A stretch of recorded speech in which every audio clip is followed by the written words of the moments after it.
Here at Breezy, we are dedicated to helping HVAC business owners thrive in today's competitive marketplace. And that's why we invite HVAC experts to share their proven strategies and insights designed to give your business the edge that it needs. Whether you're looking to boost sales, enhance your marketing, or create that brand that lives rent-free in your customer's mind, HVAC Insider Series has you covered. I'd like to just go a little bit into what we're doing here at Breezy. Our mission is to eliminate the off-season for owners, and we do that by working alongside some of the industry's most accomplished owners and operators to build a CRM with features that actually help your business. So I'd love to launch a poll right now, get your feedback on what is your biggest challenge with your current CRM. Let's see what you guys have to say. Some people think, wow, this is a great tool, but it's totally too expensive. Confused by too many features. Yeah, there's a lot of things going on that maybe we don't actually need to use in our day-to-day. A big one is lack of support. And, we pride ourselves here at Breezy of taking care of our customers. So yeah, keep those coming in. I would just love to get to know you better, get the chance to understand what your current challenges are and see how we can help. So thank you very much for participating in that poll. If you want to learn how Breezy can help kind of solve some of those challenges for you, go ahead and scan that QR code. I'll also drop a link in the chat in a little bit and really talk to us. Let us know what you're struggling with and how we can help. Today's guest, Dan Antonelli, super excited to be joining him today. He's someone who's shaped some of the most iconic brands in the home services industry. Dan is the founder and the creator of KickCharge Creative. He's built over 3,000 brands, written 4 books on logo design, and knows exactly how to turn an unforgettable HVAC business into a market leader. So if your brand isn't working as hard as you are, you're going to want to hear what he has to say today. Quickly, before we get started, I just want to let you know that we are recording today's session and we'll send that out to you later this afternoon. So don't feel the need to take a bunch of notes. Just participate in the chat, participate in the polls, and really take the next hour to engage. And I promise you won't be sorry. We'll have that Q&A session at the end. So at any point, go ahead and drop your comments or your questions into the chat, and I'll make sure to ask Dan those questions at the end. Okay, let me shut my big ass mouth and get into today's content. Please help me welcome Dan Antonelli. Take it away, Dan. Hey, thanks so much, CJ. Listen, super grateful to have the opportunity to speak to you guys today. I always like to give thanks when I have these opportunities, especially for me. I am a heart surgery survivor. I always want to recognize the gift of time that I've been granted after my heart surgery. So today is 1,515 days since my surgery. By all accounts, I shouldn't be here today. And so I always just try to start with a sense of gratitude and express that gratitude for just even having the opportunity to speak to you guys here today. So today we're going to talk about branding. The first part of what we're going to talk about is just giving an overview of some of the theory behind brands and how brands work within the home service field. The second part is going to be a lot more fun and a little bit more interactive, where we're going to basically ask you to judge and grade your own brands on the 10 different criteria that we use to grade brands. Okay, so we can start by asking the question, if you were to rate your brand on a scale of 0 to 100, 100 being the most effective brand you think you have, and 0 being the least, think about what that number is right now before we start this, and let me know where you think you potentially rank. And then I want you to think about that number afterwards. We have a website that's interactive where it will actually add up your scores. If you want to use that website, we're going to have a QR link and a link to it in the chat that you can click, and you can use that website simultaneous to me speaking, and you'll be able to actually enter your information into that website. It'll add it up for you, or you could do it yourself with pen and paper if you want. Anyway, a little bit about me. As CJ noted, I run a marketing agency here in New Jersey. We have I think we almost have 60 employees now. This is actually our 30th year, which is kind of blows my mind. This is a picture of me lettering my first van. I started out actually as a hand painter and a sign painter. So that's me I think I'm like 16 or 17 lettering. Of course, a home service van is for a plumbing company in Staten Island. Rocking a nice little mohawk thing going on there with my hair, mullet, I guess I should say. This is the book that I just recently published called Branded Not Blanded. I think CJ will have a link to that. Um, Listen, I can go into as much detail as I can in obviously, 45 minutes, but this really drills a lot deeper into the theories of home service branding. Super proud of this book. You can get it on Amazon, you can get it on our website, but if you have really want to learn more about the topic of home service branding, I think it's a really good book. So we do a full service branding digital marketing company. And the beauty about what we get to do and what I love about what we do is we get to change lives with the brands we build. And for that, I couldn't be more grateful for the people that have given us the opportunity to work with them over the years. So with that, I want you to think about when we think about branding, what we're really talking about. And I want you to think from the perspective of the people that you are trying to sell to. So when you think about branding, this is actually what's happening to them every day, right? They're getting bombarded with visuals every single day, right? And how do we build a brand that becomes sticky, that lives in their mind? So you could look at all these brands, a lot of them look very similar, and then there's one in here that looks fairly different, right? Of course, I'm talking about this one, which I hope is painfully obvious, right? So a lot of sun and snowflakes, red and blue arrows, those types of brands, which tend to blend in to a certain extent. But look at what's happening out on the street, right? So we look at what this looks like at a actual distributor, and this is what it looks like when the guys are at the warehouse picking up the equipment. Which one of them looks different than all the rest, right? So you think about the notion of disruptive branding, that's really the objective, right? And how do we leverage a brand to essentially rent space in someone's mind, right? Because the battle for their mind is happening right on the street, right? So, again, looking at this, if this is parked on your neighbor's driveway, would I stop and take a second look at it? Or if it was, red and blue arrows or sun and snowflakes, am I going to really stop to really try to absorb this, right? So the notion of disruptive branded is really simple, right? How do you live in someone's mind so that they can recall your name later on when they need service? Okay. So the notion of becoming 5 Mile famous, what are you doing as a company to have your brand live in someone's mind so they can remember you when they need service, right? So that's a lot of what we're going to talk about today.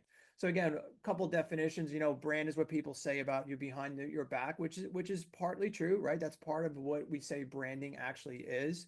And every time a consumer, a home consumer, interacts with your brand, basically impressions are being formed, right? So I saw your truck. I saw your guy in uniform. I saw your website. I saw your social media post. I saw an ad for your company. I saw a billboard. What do all those impressions signal to me as the homeowner? What do I think I'm going to get if I actually chose to hire you? And in a nutshell, that's really what branding is trying to do, right? So there's a really cool song, and I'm going to date myself a little bit because maybe there's not a ton of people that really are listening to the suicidal tendencies. But there's a band called the Suicidal Tendencies, and they have a song called Subliminal. And they have a song that says in the chorus, "They're effing with me subliminally." So I want you to think about that for a moment because that's essentially what we're doing with branding, right? So every impression that you're putting out on the street is helping them think something about your company. So what are we going to do to have them believe something positive about that experience? And not only just thinking about how we can do something to make them feel something positive about the experience, but also making think that there's a reason why maybe they should remember you later on and recall you later on. Also, maybe thinking there's a reason why they should pay more for your services, things like that. Okay. So weak branding inspires no one. And I don't know that I can see the chat. I have to see if I can see the chat. How do I see the chat here, CJ? At the bottom of the screen, there's a chat Oh, there it logo, is. and then just pop it Okay. up, and it'll So pop I out. want to ask the question to everyone here. Who do you think loves weak branding? What's the one entity that absolutely loves Ooh, when you have a weak brand? I'm gonna type in the chat too. I think I know this one. Yeah, there they come in. Some of these answers are not incorrect, but I got to scroll up because somebody had the right answer. So Brant had the right answer. It's Google. The other the other answers aren't wrong either, right? Competitors love when you have a weak brand, sure. But Google makes a ton of marketing off of people with weak brands because they make more money when someone types in air conditioning repair near me than they do when someone types in your brand name. So the objective is, how do we build a brand that lives in their minds so they recall it later on and you're not relying on that paid keyword, on that paid LSA ad, on that PPC ad. Okay. So sad reality, right? This is who we're actually trying to target, right? But the actual data suggests that she has no idea who you are. Okay. And this stat, of course, yeah, Google loves you for that, right? They love it that you're invisible. But what's scarier here is 84% of your potential customers have actually no idea that you exist. Okay. So what does that mean for you? Well, now I have to pay to get it so people know my name. I have to pay that my name gets put in front of the right person that's searching for me at the right time. Right. So again, really scary stat that should really make sense to you as you think about how much money that you're forced to spend on digital marketing. And a lot of that, and listen, no illusion that you can't stop paying for digital marketing. Okay. No one's saying that. But wouldn't it be better if people knew your name when they needed your service? I mean, I hate to be painfully obvious about that, but isn't that accurate? Wouldn't it be best if they were like, "Oh my God, I know the name of this great home service company. And I know their name because I saw them. I saw them in my community. I saw them on my neighbor's driveway, right? And I remembered it. I recalled it because there was something about it that felt unique, that felt memorable, right? So those are all the things that we're thinking about, right? So again, also keeping in mind, who are we targeting? Okay, 80% of the purchases that are initiated for home service companies are initially made by women, right? So thinking about your brand from that perspective, does your brand actually function in a manner that communicates well to that specific demographic? Okay, so that means avoiding the muscled mascot. That means avoiding things that might make her feel uncomfortable with who's coming to her home, making sure that your brand communicates promise so that it establishes trust in terms of, I feel like if I call this company, I'm going to be treated honestly, ethically. Okay. Those are all things because consumers have a bias against contractors. You guys, I'm sure, have experienced this. They're afraid of you. They don't like you. They're scared about being ripped off. Okay. These are all the legitimate concerns that they have as a consumer of your product and services. Okay. And especially women. You're being invited into their home. Okay. How does it make them feel when they see your website, when they see your truck, when they see your ad? Does it make them feel like you're going to do the right thing, or does it make them have a little bit of apprehension? Okay. So you also look at a common question too is about even people talking about, well, I can't raise my prices, right? No one's going to pay that. Or I can't raise my prices. And anytime I try to raise my prices, I start having really bad close rates. Okay. Well, why is it that you can't raise your prices in a lot of instances? And there's a lot of factors that go into this, okay, besides just brand. But certainly if you don't have a brand that make people believe there's a reason why they should actually spend more with you, then why would she want to spend more money with you? Why wouldn't she just look at your competitor that has a lower cost and choose them over you? Are you giving her a reason to suggest that there's an actual reason to pay a premium for your service? It's the same thing you could look at, the difference between buying a Toyota Camry and buying a BMW. Why do you think that a BMW is a better experience for you? Well, because you believe that it's a better car. Well, why do you believe it's a better car? Well, because it's a better brand, right? I mean, the Camry's going to do the job. It's going to get you to point A to point B. But do I expect to pay a premium for it? Probably not, right? So the perception of what your company is affects your ability to sell. Okay. It affects your ability to close. It affects your ability to ask more money for your services. So keep in mind two basic things I always like to say: women rule above all else. Make sure your brand and your marketing and your messaging is communicating to them as best you can. Make sure it's helping to diffuse that bias that they have. And again, win on the streets, win on the Google. And by that I mean investing in having your brand be visible within your community. That notion of 5 mile famous is really critical. Okay. What are we doing to make sure that the people within 5 miles of our office know who we are? Because right now, 85% of the people within 5 miles of our office have no idea who we are. right? So thinking about them as the people we want to talk to. And these are just a couple examples just showing some of the things that have happened after rebranding. And it's again that notion of visibility, right? So this is inbound traffic that happened right after rebranding. Okay, 6 times the inbound traffic literally, a week or a day after launching a new brand. Um, Much more disruptive branding, much more visible, not the same stereotypical rooftop logos for a roofing company. Another example of a company that had 10 times the inbound traffic one day after launching. And you can see visibly what exactly happened. People saw this, they Googled their name, and then they got to click back to their website. Think about this one here. So this is for Bueller, an air conditioning company in Jacksonville, Florida, that had 1,500 branded keyword searches in July of 23.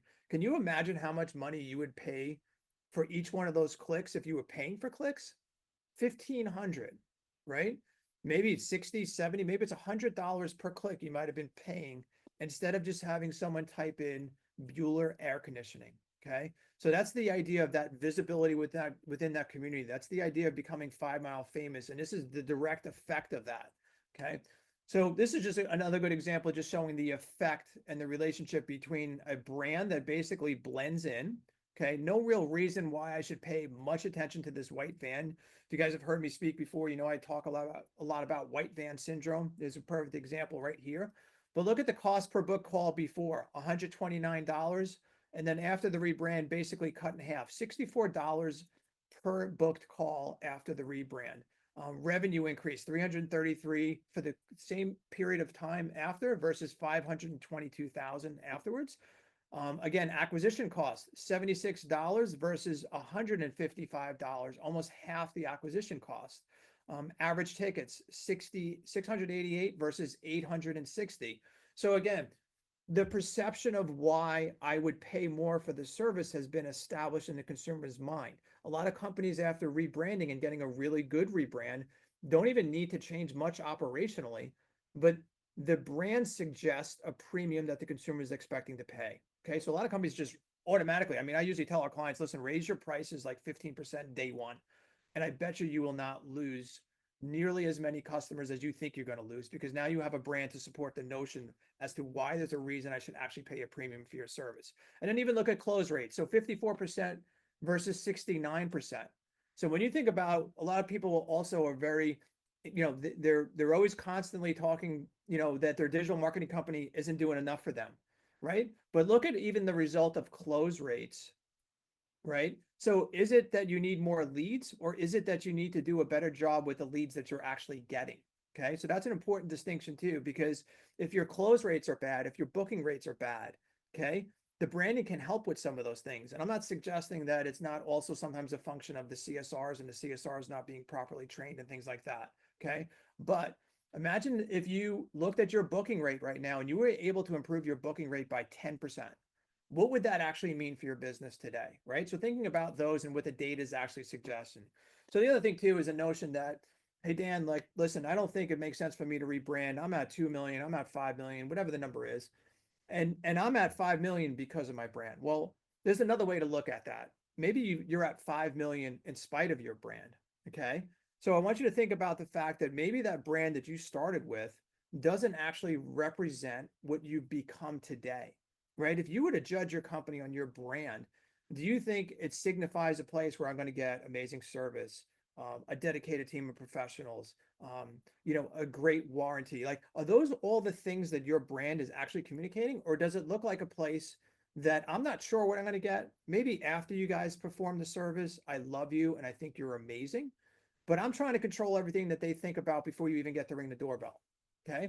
So looking at this as an example and talking about comfort zones, right? So Eco Plumber, this was their branding. Okay. It's functional. Okay. But this is what they have been using for 10 years, and they grew to over $40 million in revenue with this brand. So in most people's minds, are they saying, oh my God, at $40 million in revenue, my brand sucks. I should totally change it. I should start over. But he knew that this brand was not going to take him to where he wanted to go. Okay. And then this is the rebrand. So they went from 44 million to 60 in the first year after rebranding. A lot more disruptive, a lot more distinct, and a lot more representative of who they had evolved into. Okay. So again, just keeping in mind in a lot of instances, what got you here probably won't get you to where you want to go in the future. And I always like using this quote that success in spite of a poor brand is not a valid reason to perpetuate it. You often see even there's large companies, listen, there's huge companies in the home service space with awful brands. And a lot of people say that to me. They say, Dan, well, what about this company? And I'm not going to name them, but there's big companies pushing north of 100 million with awful brands. And I always like to say, it's amazing what they've done with that awful brand. It shows me that they have great operations, they have great leadership. Okay. But they're probably overspending on their marketing because the brand doesn't communicate the promise. They're probably spending a ton to sort of overcome that foundational issue. So thinking about that, like in a lot of instances, listen, the least expensive time for you to rebrand is now. It will only get more expensive the longer you wait. Okay. So like I said too, the most expensive logo you'll ever buy is one you paid the least for. And you see that often for companies that start out, they don't invest in branding and they don't realize all the things that it's affecting later on. So weak brands, lower average tickets, lower booking rates, higher marketing spends. And that's really the biggest part of it. Again, the more unremarkable your brand, the more it's going to cost you. Even recruitment costs is something that people don't generally associate with branding. But they think about the common problem that home service owners constantly are talking about is I can't get anybody to work for me. No one wants to work for me. Then you look at their branding, and sometimes I have a pretty good idea of why no one wants to work for them because it doesn't look like a company that I want to be a part of. Okay. And again, it's the foundation for culture as well, too. So sometimes having that brand is really something that's going to help from a cultural perspective. And again, just noting that quote I just mentioned from Roy Williams, overspending on advertising is the tax that businesses spend for being unremarkable. Okay. So a lot of people, again, looking at branding and what really branding is and why it's so critical that you get the logo piece first and why you get that piece done well, because the logo is really central to your whole marketing mix. Okay. It is integrated on all these other channels, social media, brand voice, web design, TV, radio, print, social media, um, graphics, social media, voice, all those things. And again, if you don't get this part right, it's really hard to build a wheel that will spin efficiently. So that's why I could like to use this visual here to sort of help paint the picture of how critical that logo is. Because if you don't have that foundation, if that hub isn't designed well, it's almost impossible to build a great marketing campaign around it. And again, you can get the wheel to spin. If you don't get the foundation, it's just going to cost you more money to get that wheel to spin. Okay, so that's really the whole notion behind it. So that kind of gives you a very brief and quick overview. So you can scan this code, or CJ, if you want to type that link to doing the Spark test, and we're going to go through the 10 different criteria. And I'm going to give you examples about each. I want you to be as honest with yourself as you can as you think about your own brand.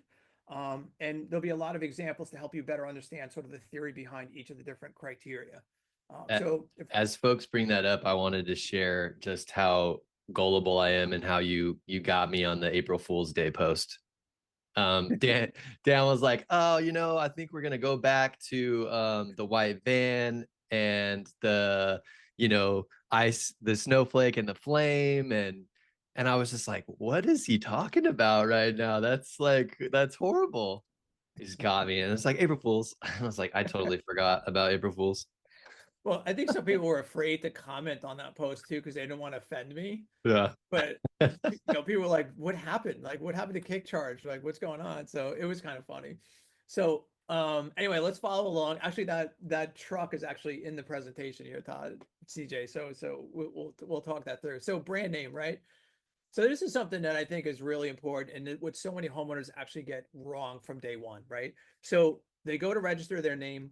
They're not really schooled on how to name a home service company. Maybe they use initials, maybe they use their last name, or maybe they use something that doesn't even sound like a brand name, right? So quite often, this is the first thing that a home service company does incorrectly is they name their business wrong. Okay. And that's a challenge that they're going to be spending their entire career working to overcome. It's probably the reason why we renamed so many companies. I think last year we renamed probably 50 home service companies that had some of these challenges that were making it so hard to live in someone's mind to be sticky. So thinking about the criteria, right? So I want you to think about your own brand name and think about some of these different things. So is it easy to spell? Is it memorable? Does it use jargon like things like HVAC? mechanical, or even the words home services are somewhat not helpful to the process. Like most homeowners don't know what HVAC is or mechanical. Home services actually clarifies nothing. Do you do my roof? Can you do my siding? Can you cut my grass? Those are all home services too. It's not just mechanical systems. Does it deliver a brand promise? Meaning, if I said your name of your company, do I have an expectation of what I might give just by your name alone? Can you own your own brand name? Are there many companies in your space with a similar brand name? Is it last name or initial based brand name? Last name and initial based brands are the hardest to become memorable. They're hardest to become sticky. They're the hardest to gain traction within a community. And so those are typically challenges. Initials are the worst things you could possibly name your home service business. Um, so again, those are just some things to think about. Does it evoke an obvious visual? So if I looked at the brand, if I looked at the name of the company, I could almost imagine what the logo might look like. That aids in making something more memorable. It aids in having them remember that logo and that brand name later on. Does it sound like a description or a brand name, or not a brand name, I should say? And is it based on a location? Location-based brand names are challenging. As soon as you want to go into a different area, it winds up hurting you because the people outside of that area think that you don't actually service their community. Okay, so a couple examples. This is a company we rebranded. They were called RW Garage Doors. Well, what's the promise for RW Garage Doors? What do I think I'm going to get? I don't have a promise with RW. I don't have anything at all that's telling me what I might get. And then this is the redesign for them, Right Way. So changing the RW to Right Way, now I have an inferred brand promise. My promise is that I'm going to get it done the right way. Okay, much more easy to remember, and certainly more visibly interesting, more professional. Again, it looks like a company that I would expect to pay a premium with versus this. Okay, so again, PMA Mechanical sounds very commercial in nature, and this is the redesign for them. Grasshopper. This company went from 100,000 in residential sales to 25 million in 3 years after rebranding. And the tagline, "Forward is a way of life." So it's not just a cool name that we have for Grasshopper. It's the fact that grasshoppers can only actually move forward. And when we think about taglines, it's a tagline that actually speaks not only to the consumer, but also to your internal audience. Hey Dan, was RW, was that what it stood for in the beginning, right way, or No, did you it reverse didn't. engineer that? Nope, it didn't. It Nice. did. Yeah. So another one, this is a brand name that sounds like a description. So Garage Door Solutions. That might be something I might type into Google trying to find an actual garage door company, maybe. Okay. But would you remember this, or would you remember Jolly Goat Garage Doors? Okay. And Jolly Goat is like a genius in terms of how far they've taken this. Like when they go to a home show, they literally bring live goats to the home show. So people always say, well, how do you win at a home show? No one wants to come to my booth. I can tell you, if you bring a goat to your booth, you're going to get a lot of people there. So everyone that visited the booth, does every one of them need garage door services right that moment? No. But I can bet you in 3 months when the spring breaks, they're going to remember the name of this company. Okay. Versus trying to remember garage door solutions. Okay. So look at your own brand name. We just talked about a number of different criteria, and let me know where you guys rank on that. Oh, this is cool. You get to put that poll up there. These are Who gets to totally see the results, anonymous. actually? Yeah, these are totally anonymous too. So Okay. don't feel like you're gonna out yourself. Do we get to see the results? Yeah, we'll throw them up. Okay. All right. So everybody's good on this? All right. Next one. Here, let's share the results. 10. Okay. So it'd be cool to see what the one person who voted themselves at 10, it would be cool to see what their brand name is. But yeah, that's pretty cool. I don't know what all the names are, but looks like you guys are pretty much across the board here. So Yeah, it looks that's like awesome. the most responses came for 5. So Okay. All right. So next one, tagline. So let's look at that one, right? So is it unique, or would it work for any business? Meaning, is it generic? Does it help establish a brand promise or unique selling proposition? Is it memorable? Is it also uniquely related to your brand and your brand story? Okay. That's again talking about being non-generic. So look at this tagline, experience the difference. I mean, literally that could work for anybody, right? So how is that unique to Georgia Air And the answer is it's not, right? So this would score low. The redesign for them using a peach, they're in Georgia, it's called Georgia Air. And with us, everything is just peachy, right? So I'm exhibiting the promise of what I would get if you hired us, right? Everything is going to be peachy. Okay. As a consumer, I can relate to that because I want everything to be peachy after you do my job. Okay. We're mad about heating and cooling, or mad about your heating and cooling. Their logo uses this kind of mad scientist because the name of the company is Element Air. If you put this tagline on your heating and cooling company, it would probably sound a little bit strange, wouldn't it? It wouldn't work for your company, I would bet, because unless you're related to this notion of a mad scientist, it doesn't make any sense, right? So again, a more unique name. Zest Plumbing and Drain, their tagline is refreshingly great service. Probably wouldn't work for most of the people taking this seminar, I would imagine. And that's again what makes it work very well. This painting contractor, service that steals the show. Obviously related to the visual, okay, and related to the brand name as well, Showstopper, okay. Insulation Commandos, shielding homes, defending comfort. Clearly related to the name, clearly related to the notion of what they provide. There's a promise inferred for it, right? So again, a very unique tagline. This would not really work well with a different company with a different name. Roof Gecko, where quality and convenience stick around. Summit, your home comfort destination.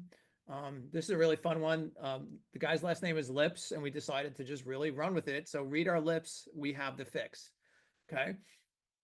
So you guys rate yourself on that. You know, again, the more generic the brand, the tagline is, the less points you should give yourself for that one.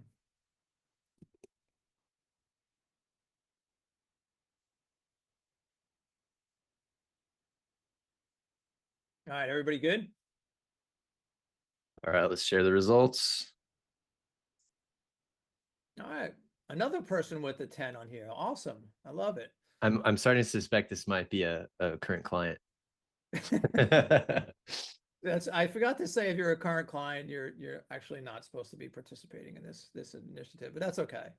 All right, next one, logo itself, right? So let's think about the parameters of what makes a good logo. Again, is it unique or generic? Is it clip art or is it original art? Was it built by AI? You see a lot of people talking about using AI to build logos. In theory, that sounds like maybe that's a good idea, but I want you to understand one big problem with that is that you can't actually own your own logo at that point, and you have no recourse if someone is using something very similar. Okay, so just understand the problems with AI generated logos.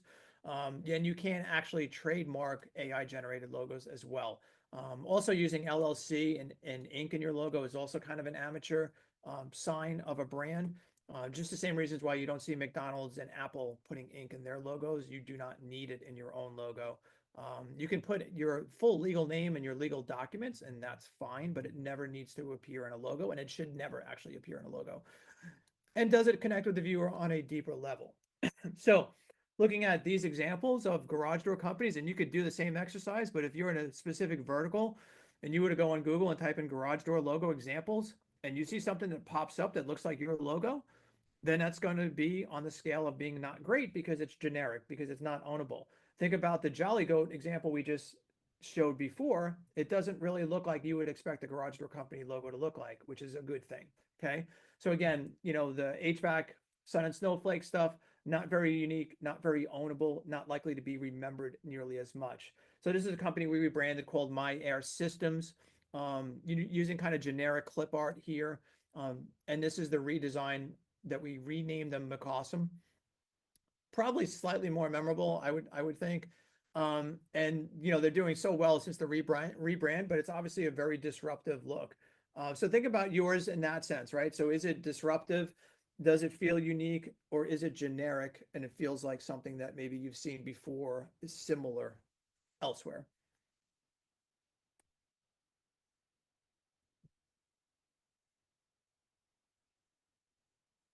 All right. All right. What do we got here so far? Still got that one person getting tens for everything. I don't know if it's the same person, but that's awesome. All right, we got a couple of high scoring ones, a couple of very low scoring ones. Awesome. All right, so audience appeal. Okay, so remember who we're speaking to, right? We talked earlier about the fact that the brand should communicate to women and connect with them. Does it make the homeowner feel at ease with whomever's coming to their home? Does it help counter that bias that we talked about earlier? So again, reiterating that slide from earlier before, 80% of the purchases are made or initiated by women when it comes to home service. They're the ones usually making the first call, filling out the contact form on the website. Does the brand speak to them? I'm just giving you kind of an example. This is the original brand for Williamson, which is a last name brand that we just renamed Cool Willies. And we went from having something with the sun and snowflakes, but there's no real connection, to everyone basically saying, especially women saying, "Oh my God, that's so cute." And just quick thing, three million to $7 million in revenue in 1 year after rebranding, and they added over 1,000 memberships after that. Right? One looks generic, and one looks like something that might stick in my mind, make me feel at ease with who's coming to the house. Okay, this guy's coming to your house, and he's probably going to beat the shit out of you, especially if you don't pay. Right? But a lot of people brand this way. A lot of people have logos that look like this. This is not exactly the image that is making the woman homeowner feel at ease with who's going to show up at her home. Okay, so think about that carefully. Same thing here. Hulk movers. Um, I don't know, man. Like I'm pretty confident. I don't want Hulk movers moving my fine china. I'm pretty sure that that's probably not going to end well, right? So thinking about what message you're communicating about who you are as a company. So again, examples of ones that are a little bit more aggressive in nature, not giving you kind of that warm fuzzy, versus some that are giving you a little bit more of that, like, hey, I trust you. You're going to do a good job for me. So let me know where you guys rank on that one.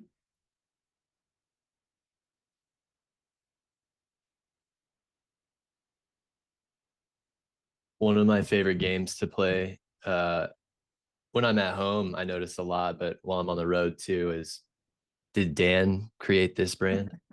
And I'll text you a picture and you're like, yep, that's mine. What's so funny? Someone literally just texted me, "Is this one of your brands?" And it was a photo of one of my brands. It was one of my brands. So really kind of funny. We get that a lot. All right. So what do we got on this one? It's like 5 is the most Okay. responded. All right. Next one, brand promise. Again, we talked earlier about what does the brand communicate, and does it help basically communicate a promise to that customer about what they're going to get if they choose to hire you. So I know nothing about your company except what I saw on the street or online. What does it say to me? What does it communicate visually? What is the promise? Verbally, what is the promise, going back to brand name as well? Do I expect a great experience from the start, or do I need to prove you wrong afterwards? So looking at this just as an example in terms of the mindset of sticking in someone's mind, right? So Superior Comfort. This was actually a Facebook post that someone made. It said, "We haven't used Superior Comfort, but every time I see their trucks all around downriver, I smile. It's the cutest logo, soothing color scheme. Whoever created that logo was a genius. Thank you."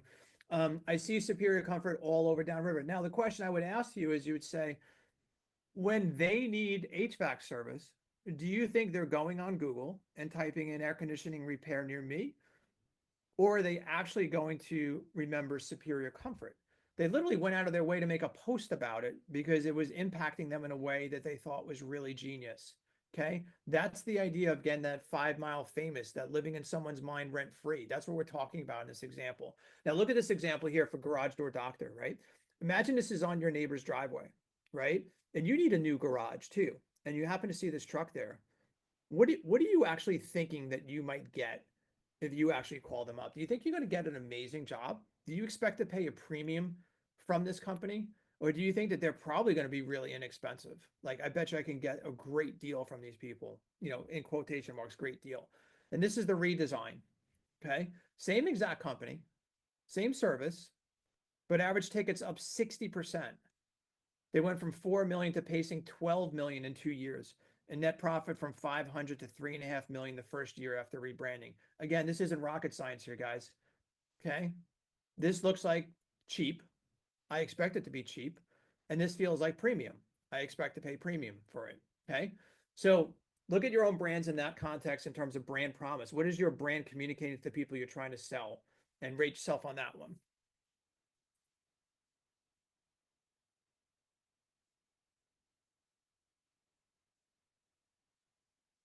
I need a new garage door if anybody is on the call. garage door expert. Wait, you know who actually Right Way Garage, I think, is near you. Right way. All right, I'll give Yeah, them a ring. Am I going to be impressed by their branding? yeah, you would be. Cool. I'll connect with him. He's a good guy. Jake is the owner. Super good guy. All right, colors, super important.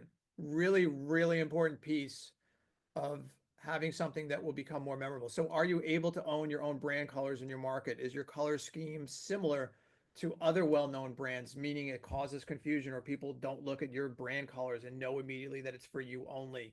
Do the colors appeal to your demographics? Like we talked about, mainly considering women as part of something that we should be looking at as you're developing the brand. Are the colors disruptive, unique, and unexpected, or do they feel like something you've seen 1,000 times before? So looking at this, again, functional, magnetic sign is not really a great comparison, but this is door tech, and then this is the redesign for door tech, using very vibrant colors, very disruptive colors. Consider it done with Munns, a company here in outside of Philly that we rebranded. We branded them at 1 million, and 18 months later they were at 25 million, which is just an Wow. incredible story. If you guys follow Lance Bachman at LB Capital, that's who's behind this company. They just sold to private equity about a month ago. So again, just unique colors that, I see this billboard actually as I drive down 95, as I have a house in Delaware also. So I was driving down there and I see this billboard that I actually personally designed this billboard. But you would see all these billboards along the roadway, and almost all of them really did blend in. And then suddenly I'm hit with this purple and apple green billboard, and it definitely stands out. You can see even just utilizing it for sight signs and their truck wrap and things like that. Another example here of just sort of that white van syndrome, everything just kind of blending in, and then the redesign for them. And again, revenue up by 45% the first year. Install average tickets up by $3,900, which is crazy. Close rate was up 20%, and the net profit was up 16%. Again, just it's the same company, but which would I more likely remember, or at least have a promise associated with it? So Maston's, again, really, really unique color palette for this particular company. Very unique colors here. I would suspect all of us would agree, if this was driving next to us on a highway, I'm gonna turn my head and I'm gonna take a look at it. But I'm not gonna take a look at that white van. I can tell you that. So another good example using colors here, plumbing company out in, I think they're in Utah. So colors that feel really kind of boring, that blend in, obviously would score lower. If your colors are used with a lot of other companies, or you can't own your brand colors, would score lower. And then the more unique they are, they should score higher. Yeah, and you follow baseball at all? Yeah. You what's your take on the City Connect jerseys? Um, Interesting. I feel like some markets do it well and some kind of fall down. Yeah. Yeah. I probably bring a bit of bias to me, because as a Yankee fan, they're very classic in nature and not very disruptive in that regard. So, all right. So stickiness. Again, we talked about the notion of being able to be recalled later on, right? So how likely is that someone will remember your brand name and logo? Is your brand memorable? Is there a reason why someone would go out of the way to view your truck wraps? Do the visuals connect with the viewer on a deeper level? This is a brand that we renamed. We call it 24/7 HVAC. The only challenge was they didn't provide 24/7 HVAC services. Minor detail. So we renamed them Hummingbird, and they've done really amazing since the renaming and the rebranding. Obviously very cognizant of women demographics when we built this brand. Really wanted something that felt like it would communicate to women directly. And it's done phenomenal. Much easier to remember Hummingbird than it is for 24/7 HVAC. And I certainly don't get the same emotional connection with one versus the other. Garage Door Repair Company was another company renamed. Again, it sounds like a search term rather than an actual brand name. And the redesign for them is Rise and Shine garage doors. Again, nice increases in revenue, 3.5 to 4.7 in 2 years since rebranding. And again, they've really embraced the notion of this rooster. They actually dress up as roosters on Halloween and participate in the community parade. They really, really have gone all in on embracing this notion. And again, those are things that are going to help people to remember it later on. Like we mentioned earlier, again, just the notion of all these branded keyword searches. So thinking about that from that perspective, again, unique colors here, unique colors here. So how does yours rank among that criteria, in terms of being sticky? And we're almost done, guys. Yeah, I love the participation today. Thank you. All right. So vehicle wraps, really, really important piece, right? We still got somebody who keeps getting 10. I don't know if it's the same person. I really want to know now if it's the same person who keeps getting 10s.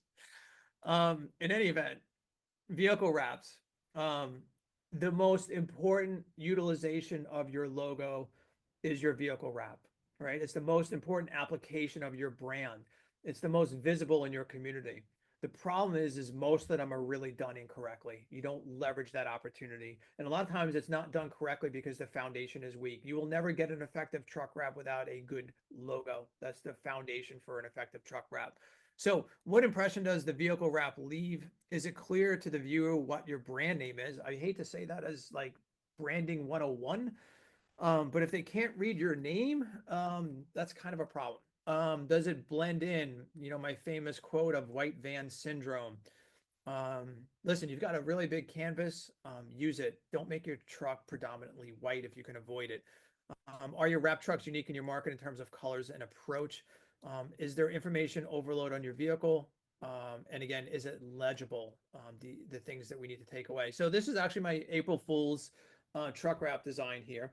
So this is showing you all the things that you should never do for your truck wrap design, like photos, like QR codes. And we could have a whole discussion on why you shouldn't use QR codes on your truck wraps. We could probably do that offline if you would like. Things like commercial, residential, and then sales, service, installation are probably the three most useless things you can put on your truck wrap. Of course, you do sales, service, and installation. You're a heating and air conditioning company. What else would you be doing? You're just gonna sell the equipment but not actually service it, or you're just gonna install it and then never service it again. Like it doesn't make any sense, right? So this is a good example of a company too, because some people say, "Oh my God, everyone tells me they see my trucks all over." Right. And that's exactly what this client said to us. He said, Dan, everyone says they see my trucks all over. And I would agree with that. I would say that if I saw this driving around in my community, I would say I see it all over too. The problem is I don't know exactly what I'm actually seeing. I don't know the name of the company. And there's certainly not a real sense of sophistication or a high expectation of a promise from this. But the actual name of the company was Jay's HVAC, which you can not really read it all here. But that's the name of the company. We said, well, Jay's is something maybe we can leverage. And so we redesigned it as Jay's Heating, Air, and Plumbing. We simplified the look, clearly simplified the look, like before and after is pretty radical, right? But again, which one makes me feel like I'm going to get a better job? And then we wrote the tagline, we take comfort to new heights. Okay. Look at the fleet here. Again, very disruptive. I'm pretty sure I'm going to remember seeing these. I'm pretty sure I feel like I'm going to get a great job if I actually hire this company. And then using Jays, it's much easier to remember Jays because that is now associated with a Blue Jay.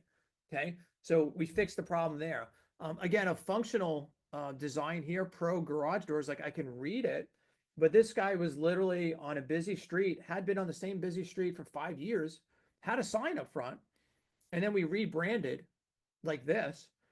And he said, Dan, I can't tell you how many people have come in and said, did you just open? I've never seen you before.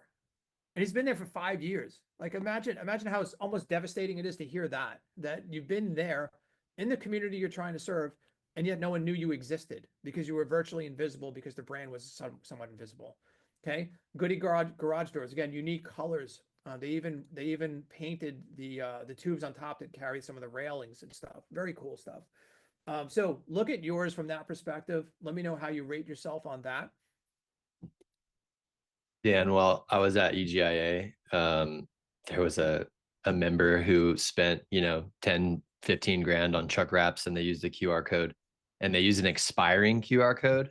And before they even got their, like it expired for like 3 weeks after they didn't pay for it to like be, forever. Yeah, And yeah, they completely just had a broken QR code on their wrap that they had yeah. to redo all over again. Well, the short answer on why we don't use QR codes on truck wraps is because truck wraps aren't considered to be point of purchase.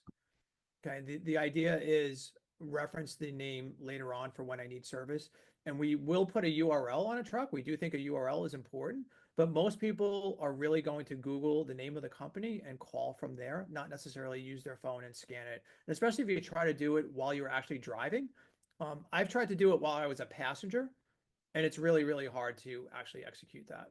So, all right, no tens on that. All Looks like right. our 10 went away. Yeah. Okay. All right. So, two more to go, and we're almost done. So, brand consistency, really important. So, we talked about that wheel earlier on. We want to make sure that the brand is consistently being deployed in all your channels in a very consistent fashion.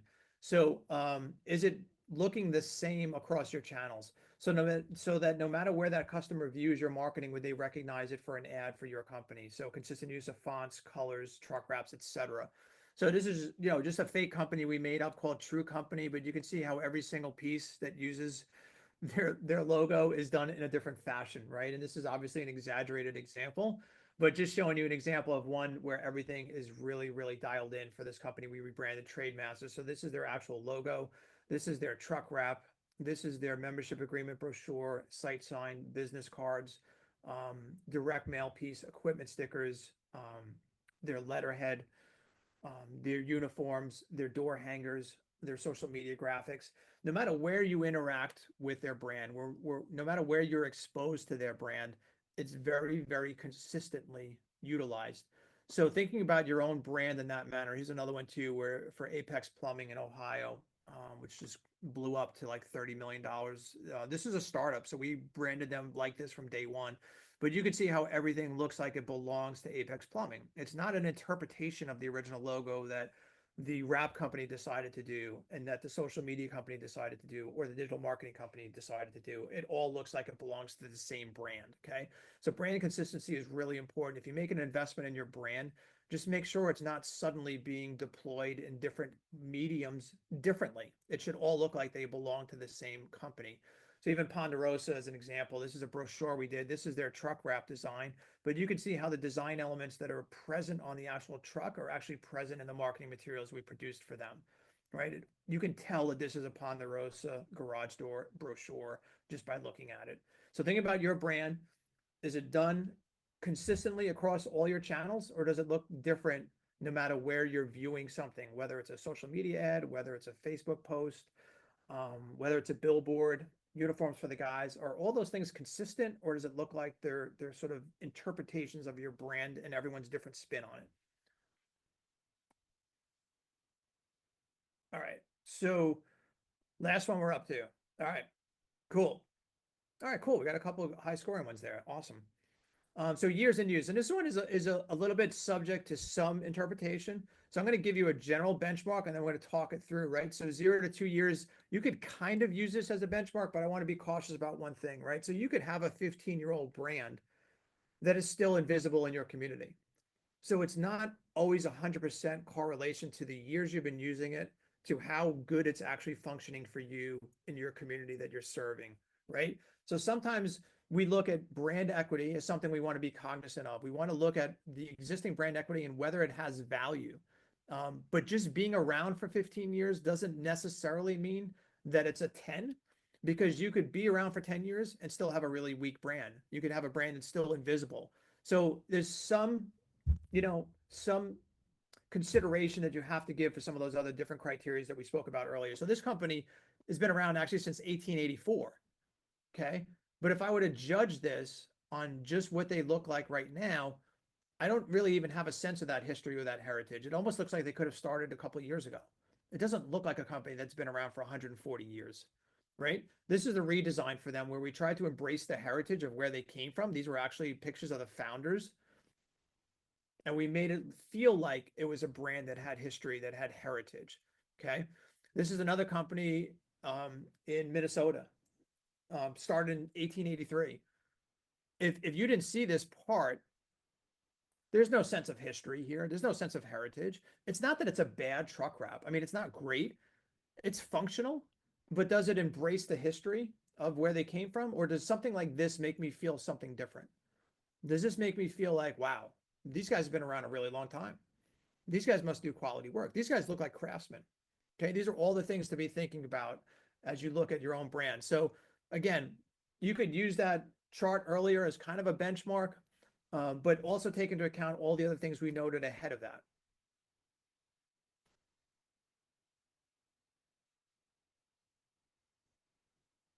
All right, cool. So, okay, so wow, we got a couple that are at 10 up there. That's awesome. All right, so add up your score, and the verdict is in.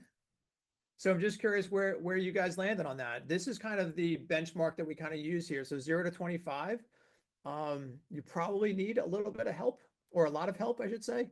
26 to 50, still probably a lot of improvement that you can make. 51 to 75, you're getting better. You're on the right path, perhaps. And 76 to 100, you're doing pretty good at that point. So also what you think about too, like I wonder how many of you started this and thought you would be a lot higher. And maybe after going through this, you actually scored a lot lower.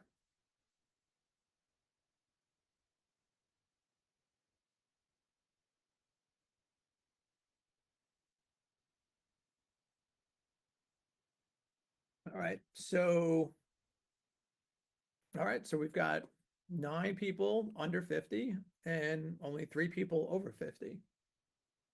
And 1 person 76 to 100. Okay. Cool. All right, so this is actually a QR code to my book, and I think we probably have a link somewhere for it. So if you don't scan it here, that's fine. You can get it on Amazon. We actually recently put it on Audible if you prefer to listen to books, and you want to grab a copy of it. That way, you can certainly do that. I know Bobby just said it's hard not to be biased to your own brand. That's absolutely true. I often say that brands are like a warm blanket to their existing owners because they've been using it for a really long time. And quite often, no one's ever really told them that there's challenges with their branding. Usually, employees aren't the first to point out to their boss that the branding isn't great.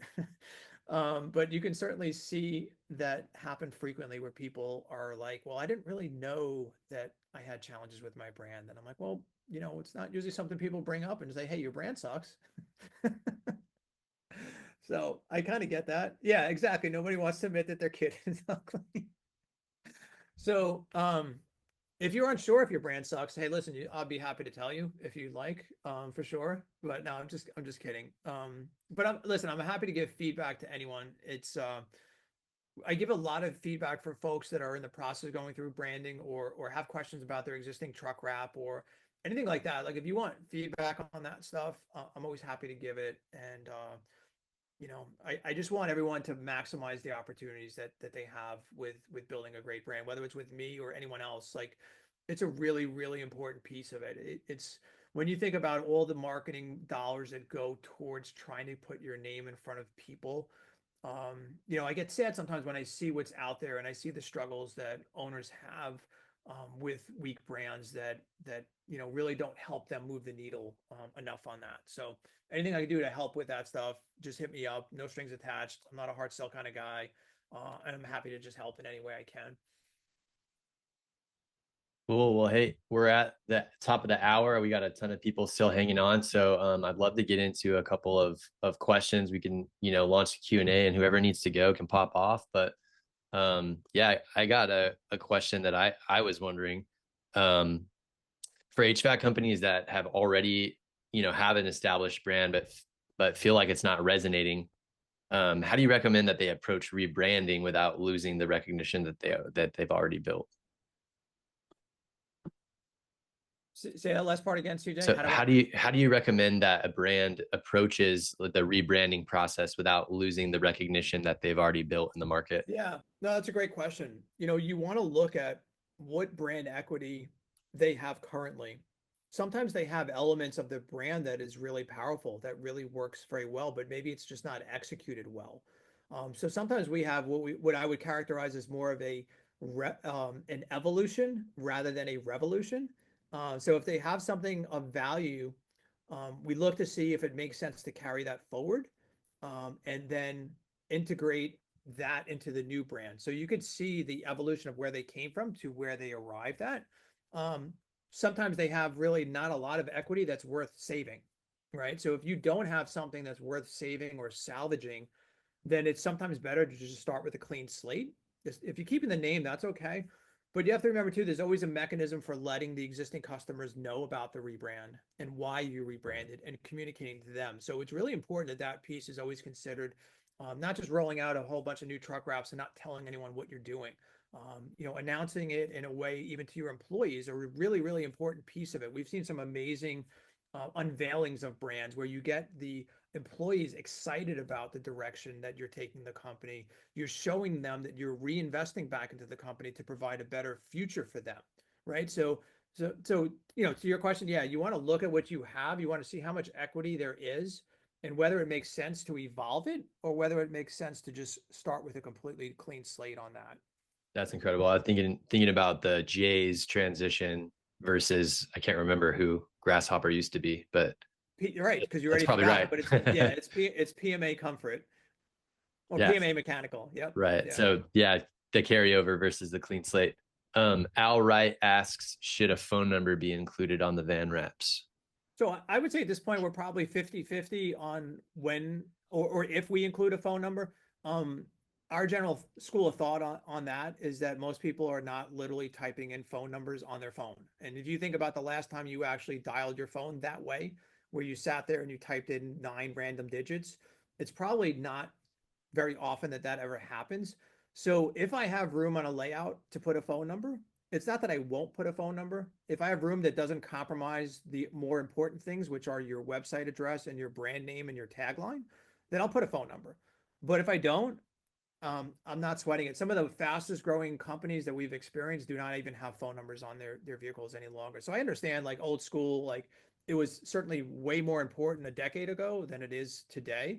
But most people are typically going to Google your company name and then click call now from that particular Google search. Or if you have it's much easier to remember a well-branded URL than it is to remember 9 random digits. I mean, think about when you get the text code that you need to enter to watch Netflix. Like I literally can't remember the 4-digit text code that 3 minutes after I got it. So I think it's a lot harder to remember phone numbers than it is to remember URLs. Right, that makes sense. What are some of the subtle but costly branding mistakes that even good companies still make without realizing it? I mean, naming still is a huge challenge for a lot of different companies.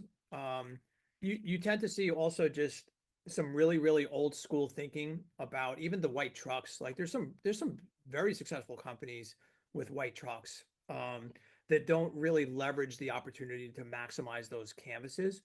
And then sometimes you just see things that are fundamentally wrong purely from a graphic design standpoint.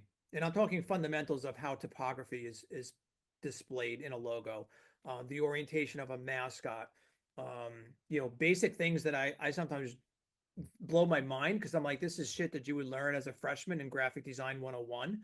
And you see some of those errors made for bigger companies, and it's sometimes really shocking to me. Um, but I think that those are some of the challenges you typically see. You also see even like there's a movement by a lot of best practices group to tell everyone that added a service offering to change the name of their company from, let's say it was Timo's Heating and Air to Timo's Home Services. And the problem with that is, again, imagine that you're on an elevator and you say, "Hey, I'm Joey from Timo's Home Services." The next question is, what do you do? Right. And if that's the next question someone's asking you when you state the name of your company, well, that's a problem.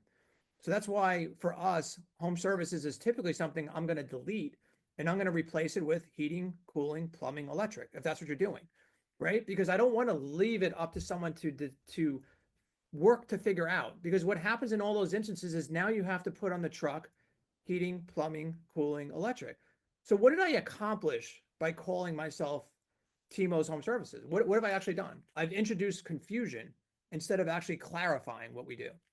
So you see Right. that often with bigger companies too. There's a lot of big companies that fell into that notion. It was preached by all these best practices companies, and to me, it was really, really bad advice. It still is bad advice, in my opinion. That makes a ton of sense. Bobby Barrow asks, do different markets change your branding approach, like older population, retirement communities versus larger cities? Yeah, so that's a great question. I mean, certainly when you look at Florida and certain markets in Florida where there's a high population of retired people, you want to look at their approach and you want to look at what their needs are and what their likes and dislikes are. and you can make adjustments to that. I still think that to a certain extent, brands perform very well across a pretty broad group of people from a demographic standpoint, but you definitely want to think about that. I think the other part of that question, Bobby, is when you think about what approach and what strategy you're going to use in any market, demographics is part of it. But the other piece of it is what is actually prevalent with the competitors in our market. So what colors are being used? What brand strategies are being used? What do some of the logos look like? Is there a heavy prevalence of maybe nostalgia-based brands here already? Is there a lot of mascots here? Whatever the case may be. And then think about, if I'm going to launch something here, what is the best way I can be different than what everyone else is sort of doing at that particular point? Cool. Hey, I want to make sure we're mindful of everybody's time. Do you, in case anybody has to drop off, do you have like a contact page or something where someone can ask questions to you directly, or maybe via email? Yeah, yeah. I could paste it in the Okay, chat for a second. Give me 1 second. cool. And while you're doing that, Houston Hollis asks, what are the tactical steps you take to evaluate the brand equity, what brand equity needs to be kept during a rebrand? So like, what are the steps to assess that evolution? Yeah, so I would look at integration of the brand. I would look at what did the truck wraps look like. I would look at how much money we've been spending in different marketing channels to make sure that our brand is front and center in those communities, and whether or not it's actually a sticky brand to begin with, right? So again, if we're driving around in white trucks that tend to blend in already, I'm going to sort of heavily discount that because it's not something that probably is very sticky. But you can't ignore the fact that you've been in business for 35 years, that you have a lot of history, that there's a lot of heritage. I'll tell you one thing that we use as also a barometer is revenue, right? So you could look at a company that's $3-4 million in revenue versus a company that's $15 million in revenue. And when you start approaching, anything over 10, even 7.5, I don't have nearly the appetite for renaming, because I think it's too disruptive at that point. Like, that ship has sailed. Hmm. We very rarely are renaming companies that are at that revenue size unless there's a really, really compelling reason to do it. So, you want to look at years in business, revenue. You want to look at how visible they currently are. But I think also a lot of companies overestimate how visible they are. A lot of people say to me, everyone knows who we are. And the reality is it's usually much lower than what people actually, how many people really know who they are, because if everyone knew who they were, then why are we spending thousands a month on Google? Why would we need to do that? Because Right. they would just be typing in our name every time they need services, right? Yeah, exactly. And Lori McGowan asks kind of a follow-up question to that. How do you brand properly when you're located in two different climates? For example, a beach climate and a desert climate. Our logo is a surfboard, smiley face. Yeah, so it's really funny that you asked that question, and I'm laughing at myself because we branded a company that uses a Pelican, and they were like in Utah. And I always thought, well, this is kind of interesting. Like, they're not near anywhere where there would be pelicans, but yet that was the brand that they used. So I think, again, as long as you do it in a way that is still disruptive, it's still fun, I think you could definitely do it, even though the environment might not be the same in both markets. And I think it's probably super cool that you did a logo with a surfboard. I think what would be cooler if you had the surfboard mounted to the top of your truck. I think that would be pretty Ooh, epic. So I think that's okay if you're in different markets like that. It might spark a lot of conversations, and probably if you have a surfboard on a logo that is in the desert, people would probably remember it. They'd say, "Oh, that's pretty neat. That's pretty right. different." So I think that that's okay. Cool. Tammy asks if you have a side hobby like racing, Red Rocket racing, would you recommend also using that for branding? And Uh, maybe backing up from that, like what's the process that you would take with an owner to like decide a new kind of mascot or brand? Is that or something that brand you, name. yeah, Yeah, I mean, a lot of times when we're doing naming, we are asking very specific questions about things that are personally interesting to them. Like, even when we came up with Grasshopper, there was an element or the environment that was really important to Amanda. And so we knew that there was a very big role that grasshoppers played in the environment. And so that was definitely something that we thought about. I don't exactly know what Red Rocket Racing is. Um, But even the notion of that particular name, if your name was Red Rocket Heating and Air, like in my mind, that has all the things that I typically want to hear and see in a brand name. Red, right? Red Rocket, alliteration, which is amazing. And I know already what that logo looks like, not even designing it yet. I know it's going to be a red rocket, right? So that has actually a lot of the things that you definitely want to see in a brand name, right? Because you've never seen Red Rocket Heating and Air, but I bet you have an idea of what it should look like, right? And it So would be that's going to even make it better more sticky. if you're in Houston. That would be super sticky. Yeah, yeah, exactly. Cool. Well, hey, we are kind of coming to a close. I don't see any more questions coming in. Dan, do you want to leave anybody with some parting thoughts? Um, I think, listen, I hope you guys got a lot out of this. I think it is very hard to be introspective about your own brand. And I want to tell you that KickCharge rebranded itself in 2017. And I rebranded and renamed the company because the old name didn't represent who we were and who we had become. And that was a hard thing to kind of go through myself because I sort of did the same things that a lot of owners do. And I said, well, hey, we've been successful with it. Why would I ever change? And even my family was against it. My friends were against it. I had so much negative backlash against the fact that I was going to change the name of the company. Everyone's like, what are you crazy? You're going to change the name of the company? And so I get the notion of how traumatic that may feel, or even how unnatural that may feel. But if there's a strategic reason to really give it a hard look, we did about 250 brands last year, and honestly, I can't think of a single instance in which it wasn't a very, very big catalyst for big growth. The what it does to an owner's mindset is something that people don't hire us and say, Dan, we want you to rebrand because we want to change our mindset. But what happens is it re-energizes the ownership, and it makes them feel excited about where they're taking their company. And there's a value to that. Like they see what it does to their company, they see what it does to their team, how re-engaged people get. And I think that there's a really good rationale for people to give it a hard look. It's not right for everyone, and there's definitely areas where you don't need to rebrand. It's not like every single company has to do this, but I think a lot of them would. Let's put it this way: most people that go through the process, no one finishes the process and is sad that they went through it. The biggest thing that we hear most often is, "I wish I had done it sooner." Honestly, and I think that makes a sense.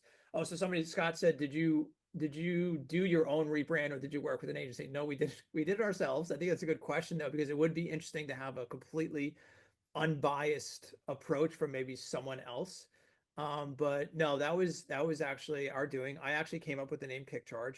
And then Jeff, my illustrator, did the actual logo design. And we were building this new office that we're in. This is our 7th year here. So I knew when we were building this office, I'm like, I'm not going to go in as the old name. Like, I really need to make this change now. So I was so excited once we changed the name, but the building was like 6 months delayed. And so we couldn't launch the brand name, but yet I was walking around with all the branded swag. I was like stoked, but like we hadn't launched yet. So it was good. So, so, so it said, have you rebranded a company that kept the original name, but then later used you to change the name without having to do a whole new rebrand with the name change? I don't think we've ever done that. Yeah, I can't think of an instance where we did that, and I don't know that the original branding would make sense with a new name at that point, because usually the new name is going to do things differently, and it's going to solve sort of the problem that the first one had originally. So. All right. Well, hey, Dan, thank you so much. This was incredible content, and I know everybody got a ton of value out of it. Thank you, everybody that's still on the call, for participating and really engaging in the chat and the polls. I'm going to drop the request a quote link again. So in case anybody wants to talk to you and figure out, how you can help them elevate their brand, then they can do that. Everybody, we're going to, have some great guests on in the future. Thank you so much again for attending, and Dan, thanks so much. CJ, appreciate it. And thank you everybody for stopping in today. Appreciate you. Cheers, guys.